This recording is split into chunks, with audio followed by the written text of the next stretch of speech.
কখনো কি মনে হয়েছে যে আমাদের জীবনটা মানে আমরা যেভাবে বাঁচি সেটা আসলে আমাদের নিজেদের লেখা কোনো গল্প না? মনে হয় না যে এটা আসলে অন্য কারো লিখে দেওয়া একটা স্ক্রিপ্ট যা আমাদের জন্মের আগেই ঠিক করা হয়ে গেছে? চলুন আজকের এই আলোচনায় ঠিক এই ব্যাপারটাই একটু গভীরে গিয়ে দেখা যাক।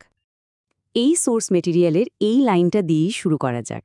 ব্যাপারটা বেশ ভাবার মতো, তাই না? জন্মের পর থেকেই যেন আমাদের জীবনের পথটা অন্য কেউ ঠিক করে দেয়। আমার ছেলে ডাক্তার হবে, আমার মেয়ে ইঞ্জিনিয়ার হবে। আর এভাবেই শুরু হয় আগে থেকে ঠিক করে রাখা একটা জীবনের দিকে আমাদের যাত্রা। কিন্তু কি হবে যদি এই আগে থেকে লিখে রাখা স্ক্রিপ্টটা ছিঁড়ে ফেলার একটা সুযোগ আসে, যদি নিজের গল্পটা নিজের মতো করে লেখার স্বাধীনতাটা পাওয়া যায়? এই আলোচনাটা মূলত সেই পথটা খুঁজে বের করারই একটা চেষ্টা। তো প্রথম অধ্যায়ের নাম বাংলাদেশি মেট্রিক্স। এখানে এমন একটা সিস্টেম বা ব্যবস্থার কথা বলা হচ্ছে যেটা কিনা আমাদের জীবনকে নিয়ন্ত্রণ করার জন্যই তৈরি করা হয়েছে, অনেকটা অদৃশ্য এক জালের মতো। দ্বিতীয় অধ্যায়, জন্ম থেকেই প্রোগ্রামড। এই অংশে আমরা দেখব কিভাবে ছোটবেলা থেকেই আমাদের চিন্তা ভাবনাকে একটা নির্দিষ্ট ছাঁচে ফেলে দেওয়া হয়, কিভাবে আমাদের চারদিকে এক অদৃশ্য কারাগার তৈরি হতে থাকে ইটের পর ইট গেঁথে। আমাদের জীবনের 4টো প্রধান ধাপকে এখানে তুলে ধরা হয়েছে, তবে একটু অন্যভাবে। জন্মের সময় পাওয়া স্ক্রিপ্ট, সেটাকে বাস্তবায়নের জন্য আমাদের পাঠানো হয় স্কুল নামের এক কারাগারে, তারপর অপ্রাসঙ্গিক ডিগ্রির জন্য বিশ্ববিদ্যালয়ে, আর সবশেষে আমরা আটকে যাই চাকরির ফাঁদে। পুরো জীবনটাই যেন একটার পর একটা ধাপ পার করে একটা ফাঁদের দিকে এগিয়ে যাওয়া। একটু ছোটবেলার কথা ভাবা যাক, কত রকম প্রশ্ন আসতো না মাথায়, এটা কেন হয়, ওটা কিভাবে কাজ করে। কিন্তু বেশি প্রশ্ন করলেই জুটত ধমক। ধীরে ধীরে প্রশ্ন করার অভ্যাসটাই চলে যায়, চঞ্চলতাকে খারাপ বলে একটা লেবেল লাগিয়ে দেওয়া হয়, আর এভাবেই আমাদের ভেতরের যে অসীম কৌতূহল আর সৃজনশীলতা, সেটাকে একদম অঙ্কুরে শেষ করে দেওয়া হয়। আচ্ছা, আমাদের স্কুলগুলো আসলে কি শেখায়?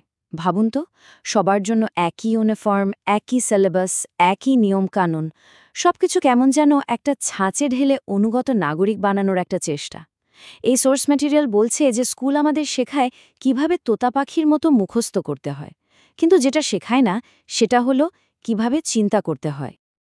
আর এই সব প্রোগ্রামিংয়ের শেষ পরিণতিটা কি? একটা 9টা-5টার চাকরি।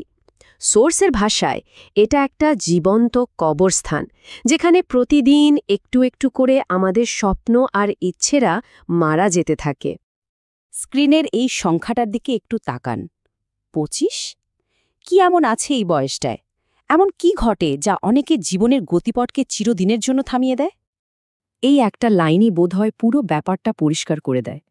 সোর্সের মতে 25 বছর বয়সেই আমাদের অনেকের স্বপ্ন, উচ্চাকাঙ্ক্ষা আর আত্মবিশ্বাসকে আমরা কবর দিয়ে ফেলি।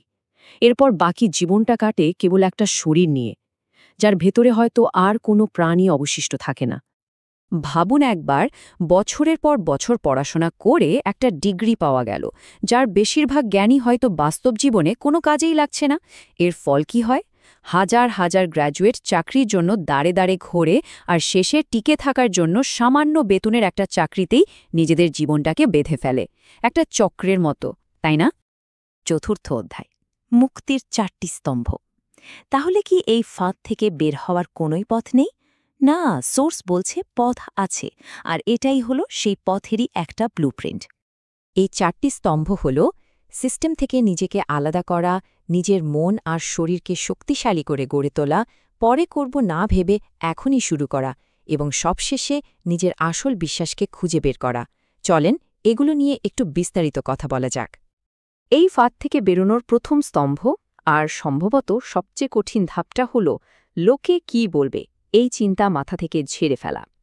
আমাদের বাবা মা, আত্মীয় স্বজন, পাড়া প্রতিবেশী, সবারই আমাদের জীবন নিয়ে কিছু না কিছু প্রত্যাশা থাকে, আর সবাইকে খুশি করতে গিয়ে কি হয় জানেন? আমরা নিজেদেরকেই হারিয়ে ফেলি। তাই প্রথম কাজটাই হলো অন্যের প্রত্যাশার বোঝা নামিয়ে নিজের দিকে ফোকাস করা। এর পরের ধাপটা হলো যে জিনিসগুলো আমাদের মন এবং শক্তি নষ্ট করে সেগুলোকে জীবন থেকে ছেঁটে ফেলা।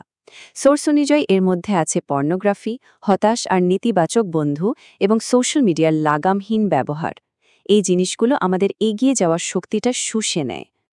আর সবচেয়ে গুরুত্বপূর্ণ পয়েন্টটা সম্ভবত এটাই, আমরা অনেকেই সঠিক সময়ের জন্য অপেক্ষা করি, কিন্তু সেই সঠিক সময় আসলে কখনোই আসে না। কেউই কখনো 100% প্রস্তুত হতে পারে না।